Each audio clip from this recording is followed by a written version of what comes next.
Hello po, good morning po sa inyong lahat at lalong-lalo na sa mga OFW, sa mga Saudi, Hong Kong at iba pang parating bayan ng ating bansa, lalong-lalo na sa Saudi. Ito po, ginawa ko po itong content nito dahil sa meron po akong nabalitaan na tungkol sa mga company Kubuloy. Ang sabi ron ng mga company Kubuloy ay ito ay nagsumpa. Sinumpa raw si Martin Romualdez, si First Lady, si Bongbong Marcos at pati si Ben-Hur Abalos. Naniniwala ba kayo sa sumpang yan? Sumpang kamote lang yan si Kubuloy. Kung anong nang naiisip niyan si Kubuloy, yung putang ng hayop na yan. Para yung parang sinto-sinto, hindi naman totoong propeta yan. Isa yung pastor na repis, tawag ito, smuggling, tapos money laundry. Yan po ang yung dapat nang isumpa si Kibuloy, dahil yan ay masasamang gawain ng kanyang ginagawa, lalo-lalo na sa mga batang child abuse, yung mga ginagawa niya, tapos yung mga batang namamalimos, pinahihirapan niya, tama ba yun? Tapos hahagupitin niya pagka wala sa tokang niya kukuha ang pera. O, paano? Para gusto niya siya ang yumaman at yung mga batang nila lang ang maghirap. Naghihirap ng dahil sa kanya, tapos siya ang nagpapayaman. O, tapos ngayon, eto Kibuloy, bibigyan kita ng 1 buwan, alam ko susuko ka rin. Pati yung iyong tatlong na at total nakuha na si Pauline no, si Pauline Canada, at yung tatlo, ewan ko man kung 4 pa sila o ano, basta yan 2 buwan mahuhuli na yan, kasi yan may patong ng ulo. Kaya ang mga tao dyan sa Mindanao, dapat wag na kayong mag-atubili dahil ang hirap ng buhay ngayon, ang mahal ng bilhin.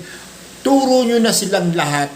Kayo na ang humusga kay Kibuloy, dahil si Kibuloy ay wala kayong makukuha kay Kibuloy. Paalipin ang tingin sa inyo ni Kibuloy.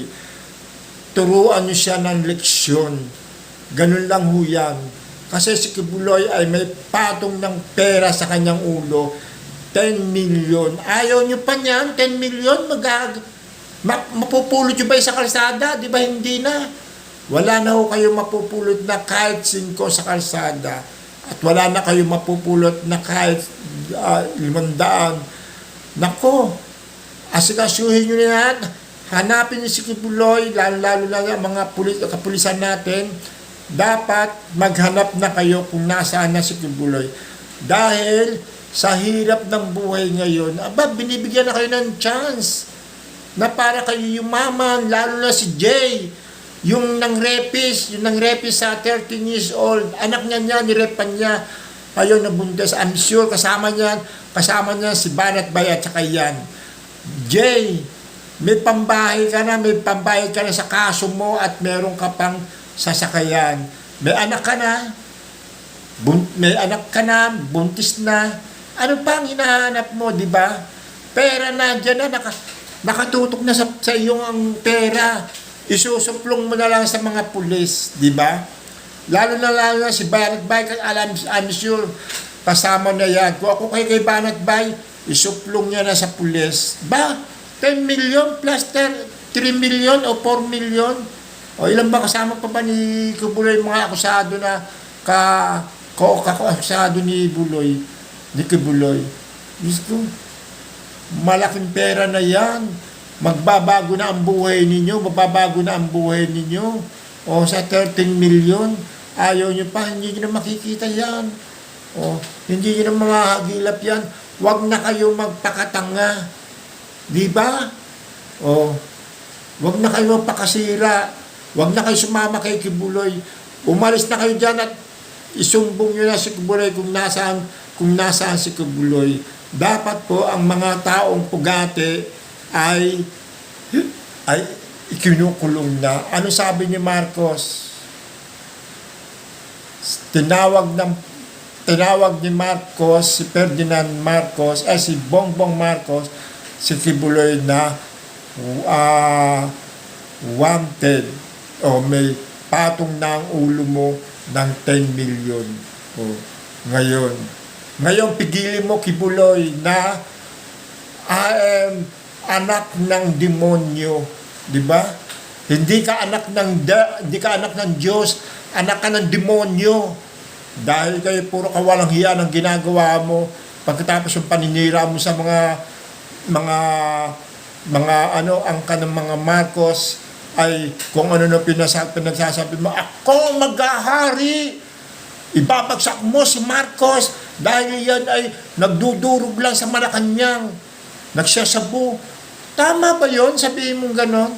Kung di ka ba naman abnormal, siguro nakainom ka na yung kasulag ni Duterte na nakakainom ka ng pentamil. Di ba?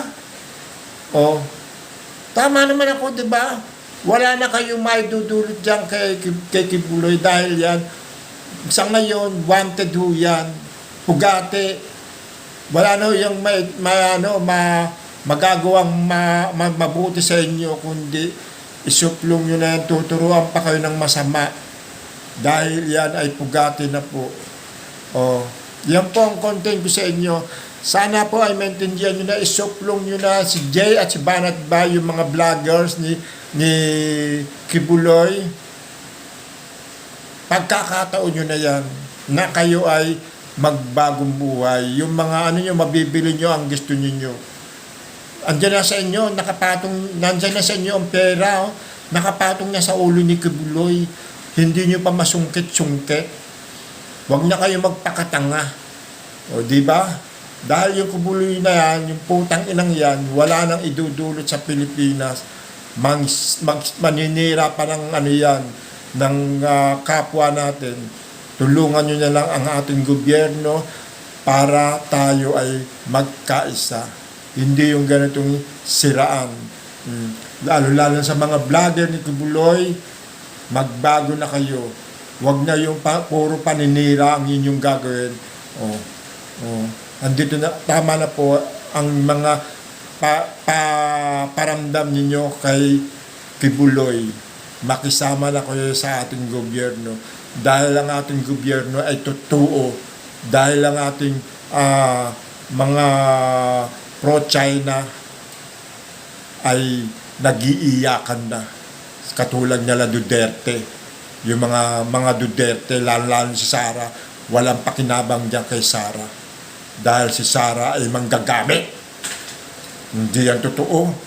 Hindi siya nakakatulong sa sambayan ng Pilipino. Binoto pa naman siya ng Pilipinas, ng taong bayan, para siya maging Vice President. Pero anong ginawa niya? Di ba?